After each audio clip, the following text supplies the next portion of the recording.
aba bashobora uko mukazi wo gucishabo mu Juliet yarisize umwana w'imyaka 9 y'obuto akamumpasa mwire mpitirizana na mukaga owari mukishe n'ekigendererwa cyo kumwiha umbagara gensi yatwarwishenkazo mu irwaro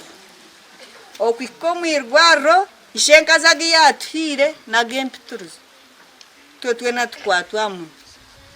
konga gane kitkwera rucerera munonga na hato bwobo butwina abana bitu kandi bagumana batakumunda itwe twinokwera rucerera ngushana tubagarreyo babagake babacheki ngakuwo mukazo nabasa kubasijere yaba hano ubutwa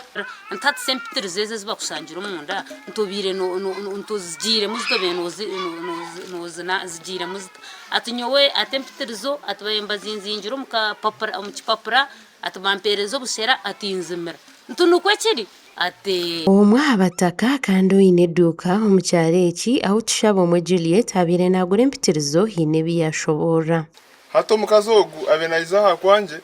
agure mpitirizo konka mpitirizo muri ngo babe nazugura mu nyemeta kuma cyaza zikozesa angira ngo mpitirizo abenagura iza yanage ya neiba naza kugira hata ha muheru nizambuzo mukazo wanje konko ubwo mukaze mpitirizo zagura burkanya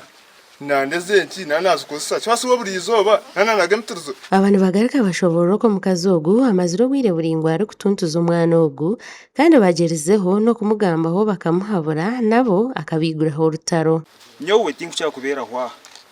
onge kiro kimwe nkanyizire n'yumuka undi mukiro mukasheshe naro umwana n'ubujikane naza nkahi ahizuba nkani ngora hi yaza izuba yargayo yagarkayo zabashanka munana yo nagira ata natahamiza umukazi wanje akarwaho namubuza nti bishi owasaimoni nubakato budongo bw'amatafari angira atumugore nte hatungusamwira nimpitirizo ntenti nitwe matwaso hatukonkani mpurana ajirobwoba nuko yangambi hatukonkani mpurana ajirobwoba ntumugore ntubutosa so muntu kotura n'umwana atarwara abatu bakomaho batugambira ko mukazogo habire yatangire kutera plan zo kutoroka omuka wanyuma yo kuheza kukimanya ngo mwana bamushangane mpitirizo mu ndo mu iraro niko polisi kurugayo ekakorogwayo mkizo we nasangano barya abana bona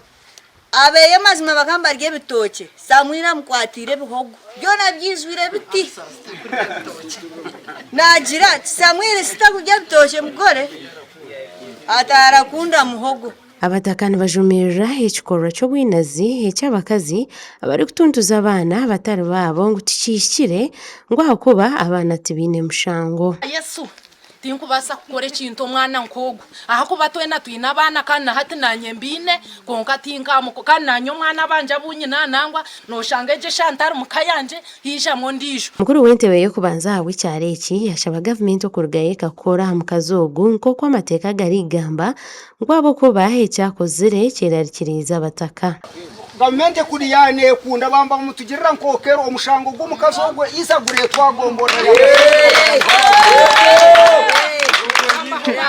abataka barahira bakomba hitaka uko batakwenda mukazogu hagarika cyareki abo bwinazi obwakozera ha mwana wo mukazi mugenzi we obwa hati tushabo mu Juliet ari ha polisi ya Mtoma kandi okuchondoza kuri kugenda omisho kandi wageza kwishirira ryambara regional referral aho mwana ogu ari gambwa kubari kandi akutunga obujanjabi bitu abiraro tibikiriza gamba nitwe bakugira ngo bariyo no batebekanisa report makuru agagasha kwa Olivia na Sasra omuri Mitoma.